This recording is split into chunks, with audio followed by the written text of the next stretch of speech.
Hello friends, स्वागत है आपका उत्तराखंड ऑनलाइन एजुकेशन हब में। तो गाइज हिंदी की जैसे कि आपको पता है सीरीज स्टार्ट की हुई है। इसमें पिछली 2 वीडियोज में हमने पहले पढ़ा वर्णमाला के बारे में, स्वर क्या होते हैं, स्वर के प्रकार क्या हैं, उसके बाद व्यंजन के बारे में। तो आज की वीडियो में गाइज हम पढ़ने वाले हैं शब्द भेद के बारे में। ठीक हो गया। शब्द भेद का मतलब क्या है, शब्द के प्रकार क्या क्या होते हैं। ठीक है, शब्द आपको पता है क्या होते हैं, वर्ण, वर्ण से मिलकर अक्षर, अक्षरों से क्या बनेंगे, आपके शब्द बनेंगे। तो शब्दों की अगर बात करें तो शब्दों को जो हमारा डिवाइड किया गया है गाइस, रचना के आधार पर बांटा गया है, अर्थ के आधार पर बांटा गया है, उत्पत्ति के आधार पर बांटा गया है और रूपांतर या फिर रूप के आधार पर बांटा गया है। ठीक हो गया। एक एक करके डिस्कस करेंगे इसे। देखिए, सबसे पहले अगर बात करूं रचना के आधार पर, तो रचना के आधार पर वाक्यों को 3 प्रकार में क्या किया गया है, डिवाइड किया गया है। कौन कौन से हैं देखो, रूढ़ शब्द, यौगिक शब्द और योग रूढ़ शब्द। ठीक हो गया। फिर से बता रहा हूं, रचना के आधार पर शब्दों को 3 प्रकार से क्या किया गया है, विभाजित किया गया है। पहला आपके रूढ़ होते हैं, दूसरा यौगिक, तीसरा क्या हो जाएगा आपका योग रूढ़ हो जाएगा। ठीक है, पहले एक बार पूरा समराइज करवा दे रहा हूं, उसके बाद क्या करेंगे गाइज, एक एक करके इनको पढ़ेंगे। अगर दूसरे की बात करें, अर्थ के आधार पर वाक्य को 2 टाइप में बांटा जाता है। एक होते हैं सार्थक शब्द, दूसरे क्या होते हैं, निरर्थक शब्द। सार्थक में, अब सार्थक में भी आपने अलग अलग देखा होगा क्या होते हैं, अनेकार्थी शब्द, एकार्थी शब्द, विलोम शब्द, ये सारे सार्थक। निरर्थक में क्या हो जाएंगे, जिनका कोई अपना क्या हो, अर्थ ना होता हो, पर वो इन शब्दों के साथ मिलकर, सार्थक शब्दों के साथ मिलकर अपना क्या देते हैं, एक अर्थ प्रदान करते हैं। तीसरा प्रकार होता है उत्पत्ति के आधार पर। अगर उत्पत्ति के आधार पर देखें तो वाक्यों को गाइज कितने प्रकार में, 5 प्रकार में बांटा गया है। पहला तत्सम शब्द, तद्भव शब्द, देशज, विदेशज और संकर। तत्सम जब मैं पढ़ाऊंगा वैसे एक बार रिवाइज करवा दे रहा हूं। देखो, तत्सम का मतलब उसके जैसा, किसके जैसा, हिंदी शब्द की उत्पत्ति संस्कृत मानी जाती है, तो जैसे शब्द संस्कृत में है अगर वही हम हिंदी भाषा में यूज कर रहे हैं तो वो तत्सम शब्द कहलाते हैं। जैसे पुस्तक हो गया, अग्नि हो गई और क्या हो गया आपका, वर्षा हो गई। ये एग्जाम्पल किसके हैं, तत्सम के। दूसरा देखिए तद्भव शब्द। तद्भव उससे बिगड़ा हुआ, संस्कृत के रूप को क्या कर दिया, अगर बिगाड़ के हमने उसको हिंदी भाषा में यूज किया या किसी और भाषा में यूज किया तो वो क्या हो जाएंगे, आपके तद्भव हो जाएंगे। ठीक है, उससे आए हुए, संस्कृत से आए हुए हैं लेकिन उनका रूप क्या हो चुका है, बदल चुका है। जैसे आग हो गया, भाई हो गया। आग को संस्कृत में तत्सम बोलोगे तो अग्नि बोलोगे, भाई को भ्राता बोलोगे ना, ये संस्कृत हो गए, तत्सम शब्द हो गए, बट तद्भव में रूप उनका क्या हो गया, बदल गया, तो इसलिए इनको क्या बोलोगे, तद्भव शब्द बोलोगे। ठीक है। तीसरे होते हैं आपके देशज शब्द। देशज शब्द का मतलब क्या हो गया, ऐसे शब्द जो हमारे विदेशी, देसी लैंग्वेज में नॉर्मली क्या किए जाते हैं, यूज किए जाते हैं। तो देखो देशज शब्द जैसे आप लोटा बोलते हो, पगड़ी बोलते हो, खटिया बोलते हो, ये सारे, या गद्दा बोलते हो, ये सारे आपके क्या है, देसी लैंग्वेज में यूज होते हैं, तो इनको क्या बोला गया, देशज शब्द बोला गया। फिर आपके आते हैं गाइज विदेशज शब्द। अब कुछ ऐसे क्या है, हमारी हिंदी भाषा में ऐसे शब्द हैं जो ना तो हमारे देसी लैंग्वेज में यूज होते हैं, ना ही हमारे तत्सम मतलब कि संस्कृत से आए हुए हैं। जो विदेशों से लोग आए थे उन्होंने क्या किया, यहाँ पर बोलना स्टार्ट किया, तो उन शब्दों को हमने अपने हिंदी भाषा में क्या कर लिया, जोड़ लिया। तो वो जो शब्द होंगे वो क्या कहलाएंगे, विदेशज शब्द। जैसे आवाज हो गया, आदमी हो गया, कॉलेज हो गया। ठीक है, अब ये अरबी शब्द होते हैं, फारसी शब्द होते हैं, पुर्तगाली शब्द होंगे, चीनी शब्द होंगे, जैसे चाय बोलते हो आप। ठीक हो गया, ये चीन से आया हुआ। तो ये सारे के सारे आपके क्या कहलाएंगे, विदेशज में। ठीक है, जब मैं एक्स्ट्रा कराऊंगा इसमें अलग से वीडियोस मिलेंगी आपको, तत्सम तद्भव पे एक वीडियो मिलेगी, देशज शब्द पे अलग वीडियो। ठीक है, देशज विदेशज पे एक कर लेंगे, संकर, तो ये अलग अलग पार्ट दिए जाएंगे। ये पार्ट गाइज आपके लिए बहुत इंपॉर्टेंट है। ठीक है, क्योंकि यहाँ से आपसे क्या पूछता है, क्वेश्चन पूछता ही पूछता है। 1 या 2 क्वेश्चन आपको इस वाले पोर्शन से देखने को मिलेंगे। आज के वीडियो में हम क्या करने वाले हैं, रचना के आधार पर पढ़ेंगे और अर्थ के आधार पर पढ़ेंगे। ठीक है, नेक्स्ट फिर उत्पत्ति करेंगे और अगले में क्या कर लेंगे, रूपांतर में या रूप के अकॉर्डिंग चल जाएंगे। तो हमारा लास्ट टाइप क्या बचता है, रूपांतर या रूप के अकॉर्डिंग शब्दों का विभाजन। तो रूपांतर के अकॉर्डिंग देखे गाइज तो इनको क्या करा गया है, देखो दो टाइप में बांटा गया है। एक होते हैं विकारी शब्द और दूसरे क्या होते हैं आपके अविकारी शब्द। ठीक है, थोड़ा सा मैं बता रहा हूँ। विकारी शब्द क्या होंगे, ऐसे शब्द जिनका अगर क्या हो लिंग परिवर्तन हो तो वो बदल जाएंगे। अगर उनके क्या हो जाए, देखो लड़का है, अगर मैंने बोला लड़का खाना खा रहा है, इसका लिंग परिवर्तन कर दो तो आपका शब्द भी चेंज हो जाएगा। लड़की खाना खा रही है हो जाएगा। ऐसे रूप में परिवर्तन हो सकता है उसके। तो ये सारे के सारे जिसमें उसके रूपों में विकार में परिवर्तन आ जाए, मतलब शब्द में चेंज हो जाए, लिंग चेंज हो गया ना, देखो लड़का लड़की में बदल जाएगा, लड़के लड़कों में बदल जाएगा। तो जहां पे चेंज हो जाएगा वो विकारी शब्द। अविकारी शब्द में क्या होगा, आपका जो सेंटेंस है वो चेंज नहीं हो सकता। जैसे आज, यहाँ, वहां, ठीक है, आप किसी में भी चेंज कर लो। अगर मैं बोल रहा हूँ आज राम खाना खाएगा, ठीक है, मैंने बोला आज सीता खाना खाएगी, सेम हुआ ना, लिंग में आपने चेंज कर दिया, पर क्या इसमें चेंज हुआ, नहीं हुआ। आज बहुत सारे लड़के खाना खाएंगे, ठीक है, फिर से आपने क्या कर दिया, इसके वचन में परिवर्तन कर दिया। पहले राम और सीता क्या थे, एक वचन के थे। मैंने बोला बहुत सारे बच्चे खाना खाएंगे, आज बहुत सारे बच्चे खाना खाएंगे। तो क्या आज वाला वर्ड चेंज हो रहा है, ये वर्ड का मीनिंग क्या चेंज हो रहा, नहीं हो रहा ना। तो जहां पे चेंज नहीं होगा वो अविकारी, और जहां चेंज हो जाएगा वो आपका क्या हो जाएगा, विकारी शब्द हो जाएंगे। ठीक है, तो इतना ओवरव्यू हो गया जो हमने शब्द भेद में पढ़ना है। अगर आपको स्क्रीनशॉट ले लिएगा यहाँ पे तो स्क्रीनशॉट ले लीजिए इसका यहाँ से एक बार।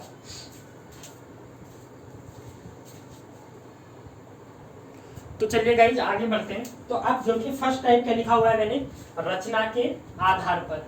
तो रचना के आधार पर हमने देखा वाक्य पहले क्या है, रूढ़ शब्द है, ठीक हो गया। अब रूढ़ शब्द क्या होते हैं, देखो ऐसे शब्द जिनको अगर आप ब्रेक करोगे, उनको अगर विभाजित करो, शब्दों को अगर तोड़ दोगे तो उनका अपना कोई भी अर्थ नहीं निकलेगा। जैसे मैंने यहाँ पर क्या लिखा हुआ है, पानी लिखा हुआ है, ठीक हो गया। अब पानी को अलग अलग करो, देखो पा धन नी हो जाएगा ना। तो क्या इनका अलग अलग अक्षरों का कोई मीनिंग बनेगा, नहीं बनेगा। जैसे मैंने चावल लिखा, अगर आप चावल को क्या करते हो, ब्रेक करोगे, तो चावल को तोड़ो तो क्या कोई मतलब बन रहा है, नहीं बन रहा। मैंने घर लिखा, ठीक हो गया, तो घर को ब्रेक कर लो, घ और र, क्या ये अलग अलग रूप से कोई मीनिंग देंगे, नहीं देंगे ना। तो अगर शब्दों को विभाजित कर दिया जाए, ठीक है, उनके सार्थक खंड कर दिए जाए तो उनका कोई भी मीनिंग नहीं होता। तो ऐसे शब्द क्या कहलाएंगे, रूढ़ शब्द कहलाएंगे, ठीक हो गया। मतलब सिंपल ये समझो, जिनका कोई मीनिंग हो पर अगर उनको ब्रेक कर दोगे तो उनका कोई भी मीनिंग या उनका कोई भी अर्थ नहीं होगा। ठीक है, एग्जाम्पल बहुत से, चावल हो गया, घर हो गया, पानी हो गया, हाथ हो गया, पांव हो गए, ठीक हो गया। जैसे कड़ा पहना है तो कड़ा हो गया, जो कि कोई भी मीनिंग ना दे, ठीक है, तोड़ने पर। सिंपल है, अगर पूरा का पूरा शब्द है तो तब तो मीनिंग दे रहा है, पर अगर उसे तोड़ दोगे तो तब वो कोई भी मीनिंग नहीं देगा। तो ये सारे के सारे शब्द क्या कहलाएंगे, रूढ़ शब्द कहलाएंगे, या कह सकते हो उन्हें मूल शब्द भी कह सकते हो। ठीक है, तो ये तो हो गया सिंपल हमारा किसके बारे में, रूढ़ शब्द के बारे में। अब अगर एग्जाम्पल दूसरा है गाइज, दूसरे शब्द कौन से यहाँ पर लिखा हुआ है, यौगिक शब्द, ठीक हो गया। क्या लिखा हुआ है, यौगिक। तो देखो यौगिक नाम से ही लिखा हुआ है ना, यौगिक मतलब इसमें क्या होगा, दो या दो से अधिक अगर रूढ़ शब्दों को मिला दिया जाए या दो या दो से अधिक सार्थक शब्दों को मिला दिया जाए तो उनसे जो नया शब्द बनेगा वो आपका क्या कहलाएगा, यौगिक शब्द कहलाएगा। मतलब इसमें दो शब्द होंगे जिनका मीनिंग होगा, सार्थक मीनिंग होगा। जैसे मैंने क्या बोल दिया, देखो अगर मैं विज्ञान लिखूं, ठीक हो गया, तो यहाँ भी ये किसका रूप है, वी धन ज्ञान है ना, विज्ञान तभी तो बना, ठीक है, मीनिंग दे रहा है। ऐसे ही मैंने सामाजिक लिख दिया, तो सामाजिक का आपको पता है क्या होता है गाइज, समाज धन इक से क्या बनता है, सामाजिक बनता है। समाज धन इक आपका क्या बन जाएगा, सामाजिक बन जाएगा। तो ये यौगिक शब्द हो जाएगा, जहां पे दो शब्द मिलकर एक क्या बनाएंगे, मीनिंगफुल शब्द बनाएंगे। सामाजिक हो गया। और एग्जाम्पल की बात करें, देखो विद्यालय लिखा हुआ है, तो विद्यालय आपको पता है विद्यालय किससे मिलकर बनता है, विद्याधन आलय, यही होता है ना। तो आप देख लो, दो शब्दों से मिलकर बना और दो शब्दों से मिलने पर इसने क्या कर दिया, एक मीनिंगफुल, एक अर्थपूर्ण शब्द दे दिया। तो इसलिए इसको क्या बोला गया, यौगिक शब्द बोला गया, ठीक हो गया। और क्या लिखा हुआ है, देखो रामायण, रामायण लिखा हुआ है गाइज, तो रामायण में क्या हो जाएगा, राम धन अयन, रामायण हो जाएगा, किसका, रामायण का। इतना हो गया। फिर से एक बार रिपीट करवा देना। देखो यौगिक शब्द क्या होंगे, ऐसे शब्द जिनको जो क्या होंगे, दो या दो से अधिक शब्दों से मिलकर बने होंगे और वो अपना एक क्या दे रहे होंगे, मीनिंगफुल शब्द बना रहे होंगे, एक क्या अर्थपूर्ण शब्द बना रहे होंगे, क्या कहलाएंगे, यौगिक शब्द कहलाएंगे। इनकी रचना, देखो यहाँ पर नोट पॉइंट बता रहा हूँ, याद रखना, जो इनकी रचना होती है ना, वो किससे होगी, या तो समास से हो रही होगी, या उपसर्ग से हो रही होगी, या फिर प्रत्यय से हो रही होगी। ठीक हो गया, ये तीन। आगे पढ़ेंगे उपसर्ग क्या होते हैं, प्रत्यय क्या होते हैं और समास क्या होते हैं। तो जो यौगिक शब्द हैं इनकी रचना में समास, उपसर्ग और प्रत्यय, इनकी हेल्प से हम क्या बनाएंगे, यौगिक शब्दों का निर्माण होता है। ठीक है, इतना हो गया। अब बढ़ते हैं आगे गाइस। तीसरा क्या है, देखो तीसरा है आपका योग रूढ़ शब्द। क्या है, योग रूढ़। तो योग रूढ़ शब्द में क्या होता है, इसमें क्या होगा, होंगे तो ये यौगिक टाइप से ही। जैसे देखो यहाँ पर लिखा हुआ है लंबोदर। अब ये क्या करेंगे, जब ये किसी तीसरे को मीनिंग दे दें, इनका जो अर्थ है वो कहाँ जाएगा, किसी तीसरे को इंगित करेगा।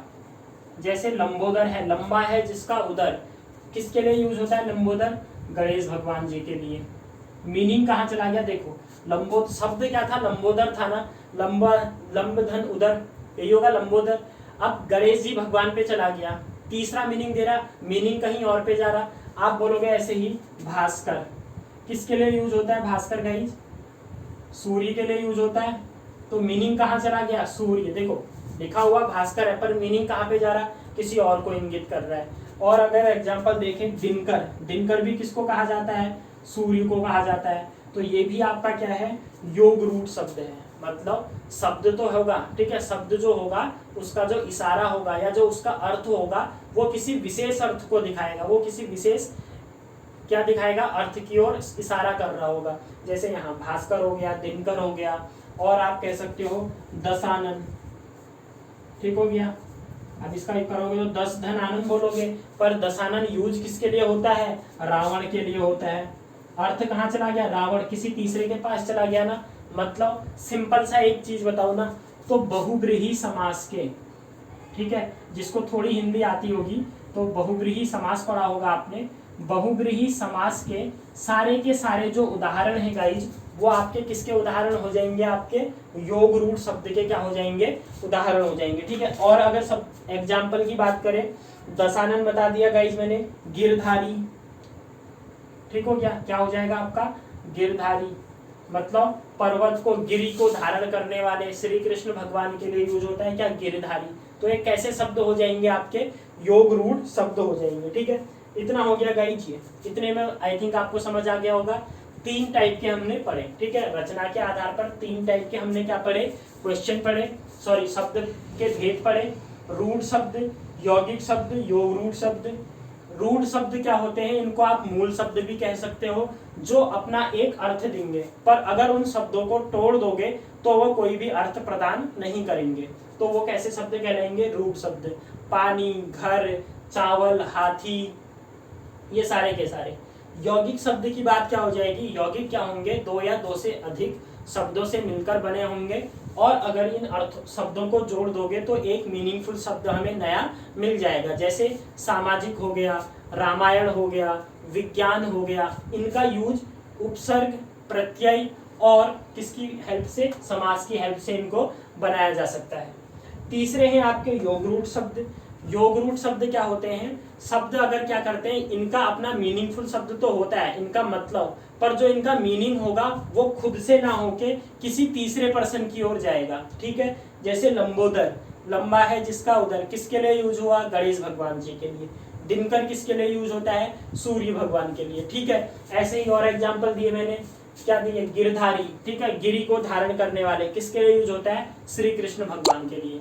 ठीक है, मीनिंग क्या था, किसी तीसरे पर्सन के पास चला जा रहा ना, तो क्या कहलाए, ये योग रूढ़ शब्द कहलाए। तो पहला हमारा खत्म हो गया रचना के आधार पर गाइस। ठीक है, अब नेक्स्ट पढ़ेंगे गाइस हम अर्थ के आधार पर। किसके आधार पर, अर्थ के आधार पर। तो मैंने बताया था,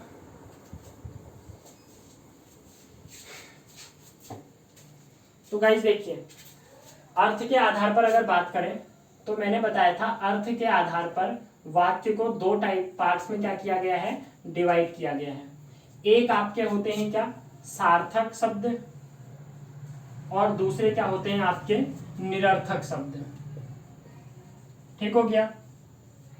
अब जब बात करोगे सार्थक शब्दों की, किसकी बात चल रही है गाइस, सार्थक शब्दों की। ऐसे शब्द जिनका अपना एक मीनिंगफुल होगा, उनकी अपनी एक क्या होगी, मीनिंग होगी, क्या कहलाएंगे वो, सार्थक शब्द कहलाएंगे। ठीक हो गया। जैसे आपने बोला किताब, ठीक हो गया, या पुस्तक, या ठीक है घर बोल लो, एक सार्थक दे रहे हैं ना, मतलब जिनका मतलब इजीली किसी को भी क्या आ जाए, समझ आ जाए, वो शब्द क्या कहलाएंगे, सार्थक शब्द कहलाएंगे। ठीक हो गया। ये सारे एग्जाम्पल, पानी, हाथी, विद्यालय, रामायण, लंबोदर, ये सारे इसके एग्जाम्पल भी होंगे, क्योंकि ये क्या दे रहे हैं, अपना एक अर्थ है ना, और वो अर्थ सबको समझ आ सकता है। निरर्थक शब्द क्या होते हैं, ऐसे शब्द जिनका अपना खुद का मीनिंग नहीं होता, खुद का मीनिंग या फिर कह सकते हो अर्थ नहीं होता, परंतु सार्थक शब्दों के साथ जुड़ने पर ये क्या दे देंगे, अपना मीनिंग दे देंगे। परंतु सार्थक शब्दों के साथ जोड़ने पर, सार्थक शब्दों के साथ जोड़ने पर क्या देते हैं, अर्थ प्रदान करते हैं, अर्थ प्रदान करते हैं। अब देखो कैसे, आपने देखा होगा ना, आपने बोला होगा यार मैं चाय वाय नहीं पीता, कई बार देखा होगा ना। चाय तो समझ आया, ठीक है भैया, ये चाय क्या है आपका, सार्थक शब्द है, पता है हमें, पर मैं चाय वाई नहीं पीता, यही तो बोलते हो, मैं चाय वाई नहीं पीता, तो ये वाई क्या है, इस वाई का तो कोई मतलब नहीं है ना। अगर मैं कि इस चाय को हटा दूं तो ये क्या, इस वाई का कोई मतलब है, नहीं है, क्योंकि वाई तो आपका कैसा शब्द है, निरर्थक शब्द है। पर जैसे ही ये इसके साथ जुड़ गया, इस सार्थक शब्द के साथ जुड़ गया, तो इसका मीनिंग हो गया कि जो व्यक्ति बात कर रहा है वो किसकी बात कर रहा है, चाय की बात कर रहा है। जैसे कोई कहता है यार मैं होटल वोटल में खाना नहीं खाता, यही बोलते हो ना, यार मैं होटल वोटल में खाना नहीं खाता। अब देखो, अगर इस होटल को हटा दोगे तो होटल का तो कोई मतलब है नहीं ना अपना, क्या इस होटल का कोई अपना मीनिंग है, आप बोलोगे सर नहीं है, तो वोटल, बट जब इसको बोलोगे होटल वोटल, तब मीनिंग बन जाएगा। ठीक है, कि मैं होटल वोटल में खाना नहीं खाता, मतलब किसकी बात चल रही है, होटल की बात चल रही है। तो आई होप इतना समझ आ गया होगा। ऐसे शब्द ना जो हम नॉर्मली यूज कर लेते हैं, पहले वाले शब्द का मीनिंग तो होता है, पर दूसरे वाले शब्द का मीनिंग वो क्या होता है, वो निरर्थक शब्द होता है। ठीक है, पर दोनों जुड़ गए तो जुड़ने के बाद क्या हो जाते हैं, वो क्या कर देते हैं, मीनिंग को प्रोवाइड कर देता है। तो इतना हो गया हमारा गाइस, सार्थक शब्द और निरर्थक शब्द। अब यहीं पर देखो, निरर्थक की ही बात करूं तो निरर्थक को हमने क्या कर दिया, सॉरी निरर्थक तो इतना हो जाएगा। अब सार्थक को ही क्या कर देते हैं हम, और डिवाइड कर देते हैं। जैसे पहला टाइप हो जाएगा आपका सार्थक में एकार्थी शब्द। ठीक है, पहला क्या हो जाएगा, एकार्थी शब्द। अब आप बात आएगी एकार्थी शब्द किसे कहते हैं, तो देखो ऐसे शब्द जो क्या होंगे, जिनका केवल एक मीनिंग होगा। अब जैसे इसका एग्जांपल गाइस क्या हो जाएगा आपका, एक ही अर्थ हो, जैसे आप बोलोगे गंगा, पटना, कुल मिला के अगर बोलूं ना तो क्या हो जाएगा, ऐसे शब्द जो व्यक्तिवाचक संज्ञा को प्रदर्शित करते हो, व्यक्तिवाचक संज्ञा।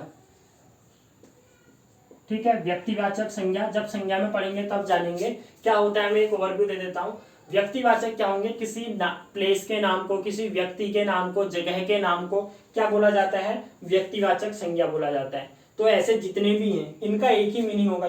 देखो गंगा की बात करोगे तो एक ही मीनिंग है ना, गंगा नदी की बात कर रहे होगे, या फिर किसी क्या कर रहे होगे, गंगा लड़की की बात चल रही होगी। पटना, पटना शहर का नाम है ना, तो क्या इसका और कोई मीनिंग होगा, एक ही अर्थ होगा। तो ऐसे शब्द जिनका केवल एक अर्थ होता है वो क्या कहलाते हैं गाइज, एकार्थी शब्द कहलाते हैं। ठीक है,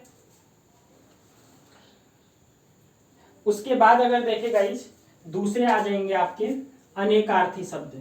दूसरा क्या आ जाएगा, अनेकार्थी शब्द। अब समझते हैं अनेकार्थी। देखो सब इसके मीनिंग में ही लिखा हुआ है। अनेकार्थी मतलब शब्द तो एक है पर उसके अर्थ क्या होंगे, अलग अलग होंगे। जैसे मैंने यहां पर लिखा हार, क्या लिखा मैंने, हार। अब हार के दो मीनिंग होंगे। देखो एक बार आपने बोला मैंने अपनी बीवी को हार पहनाया, ये बोल दिया मैंने अपनी बीवी को हार पहनाया। अभी आप किसकी बात कर रहे हो, गले में पहनने वाले हार की बात चल रही है, ठीक है, गले में पहनने वाले की। अब दूसरा किसी ने बोला यार वह मैच में हार गया, या उसकी मैच में हार हो गई, या इंडिया ने पाकिस्तान को 5 विकेट से हराया। हार, अब यहाँ पर हार क्या हो रहा है, पराजय वाला शब्द हो रहा है। देखो शब्द एक ही था ना, यूज क्या किया मैंने, दोनों ही वाक्यों में हार शब्द का यूज किया। एक हार का मतलब गले में पहनने वाला परिधान है, दूसरा हार का मतलब क्या है, पराजय। तो जब एक शब्द के कहीं ज्यादा आपको क्या मिल जाए, अर्थ मिल जाए, तो वो टाइप आपका क्या हो जाएगा, अनेकार्थी शब्द का हो जाएगा, ठीक है। ऐसे ही अगर बात करें, कर होता है एक, ठीक है, कर। अब कर का एक मीनिंग तो हाथ होता है गाइज, ठीक है, हाथ को क्या बोला जाता है, कर भी बोला जाता है। और दूसरा जो आप टैक्स बोलते हो ना, इनकम टैक्स, उसको भी हिंदी में क्या बोला जाता है, कर ही बोला जाता है, ठीक है। तो कर का आपका क्या हो जाएगा, हाथ और टैक्स। इस टाइप के शब्द जो एक शब्द हो लेकिन उनके अर्थ क्या हो, एक से ज्यादा हो, तो वो किसके आ जाएंगे, अनेकार्थी शब्द के आ जाएंगे। ऐसे ही आपने पढ़ा होगा गाइज, कनक, सोना और धतूरा, ठीक है, दोनों के लिए यूज करते हो ना, तो वो भी हो जाएगा। तो ये सारे एग्जाम्पल इसके हो जाएंगे, ठीक है। जब मैं एमसीक्यू की कराऊंगा तो वो सारे के सारे इसमें बता दूंगा आपको। अब देखते हैं नेक्स्ट, देखो सार्थक में क्या क्या पढ़ लिया हमने गाइज, एकार्थी शब्द पढ़ लिए, अनेकार्थी शब्द पढ़ लिए। अब नेक्स्ट क्या पढ़ेंगे हम, तीसरा जो टाइप होगा इसमें, अब आ जाएंगे समानार्थी शब्द। क्या आ जाएंगे, समानार्थी शब्द। इसमें ज्यादा बताना नहीं है मेरे को, देखो टाइप बता देता हूं। समानार्थी मतलब क्या हो जाएंगे, समान अर्थ वाले, मतलब आप उनको पर्यायवाची शब्द भी बोलते हो। जैसे सूर्य बोला मैंने, क्या बोला, सूर्य, तो सूर्य को क्या बोलते हो, दिनकर बोलते हो, भास्कर बोलते हो, रवि बोलते हो, यही होते हैं ना। मतलब एक ही शब्द के बहुत ज्यादा क्या हो जाए, मीनिंग हो जाए, ठीक है। दोनों में अंतर मत करना, समानार्थी और अनेकार्थी। अनेकार्थी में अर्थ अनेक थे, समानार्थी में शब्द एक है, उसी के अर्थ क्या होंगे। देखो सूर्य है, दिनकर बोलोगे सूर्य की ही बात करोगे, भास्कर बोलोगे तब भी किसकी बात करोगे, सूर्य की। पर वहां हार जब मैंने बोला, तो आप वो हार शब्द पे डिपेंड करता है, वाक्य पे भी, कौन से वाक्य पे कैसे यूज हो रहा है। हार, पराजय वाला हार सब वाक्य बोलोगे तो उसका मीनिंग अलग होगा, गले में पहनने के लिए बोलोगे तो अलग होगा, तो वहां अर्थ अलग हो जाएगा। पर यहाँ अर्थ सेम रहेगा, आपके शब्द क्या होंगे, अलग अलग होंगे, ठीक है। चौथा हो जाएगा आपका विलोम, या विपरीतार्थ भी कहते हैं, ठीक है, विलोम शब्द। तो ये भी आपको पता है गाइस, इसमें आपका क्या हो जाएगा, अर्थ क्या हो जाएंगे, मतलब एक दूसरे के क्या हो जाएंगे, अपोजिट। जैसे दिन और रात हो जाएगा आपका, ठीक है, एक दूसरे के क्या हो जाएंगे, आपके अपोजिट शब्द हो जाएंगे। तो ये था गाइस हमारा किसका, सार्थक का। निरर्थक तो हमारे नॉर्मली हो ही गए, अपना कोई अर्थ नहीं होगा, लेकिन दूसरे के साथ जुड़ने के बाद क्या बना देंगे, वो एक निश्चित अर्थ प्रोवाइड कर देंगे। तो इतना था गाइज हमारे अर्थ के टाइप पे। तो दो टाइप हमने पढ़ लिए, रचना के आधार पर और अर्थ के आधार पर। इतना ही रखते हैं गाइज इस वीडियो में। अब नेक्स्ट में हम पढ़ेंगे तत्सम शब्द क्या होते हैं, तद्भव क्या होते हैं, पूरा का पूरा उसमें, ठीक है, क्योंकि उससे बहुत ज्यादा क्वेश्चन भी पूछे जाते हैं। तो गाइज अगर वीडियो पसंद आई हो आपको, तो चैनल को प्लीज लाइक और सब्सक्राइब कर दीजिए, ज्यादा से ज्यादा इसको शेयर कीजिए वीडियो को, ताकि आगे भी ऐसे ही आपको मिले वीडियोस, ठीक है। पूरा हिंदी का सिलेबस होगा गाइस, ठीक है। अब देखो टोटल 30 से 40 वीडियोस बनेंगी आपकी, और आपको पता है वीडियो ज्यादा मैक्सिमम से मैक्सिमम 20 मिनट, इतनी भी नहीं रहती है वैसे तो, ठीक है। तो आप यहाँ से लगोगे 30 से 40 20 मिनट डेली, भी पूरा का पूरा सिलेबस आपका कवर होगा। ग्रुप सी का, अदर यूटेट सीटेट जो भी आता है, पूरी हिंदी कवर अप होगी।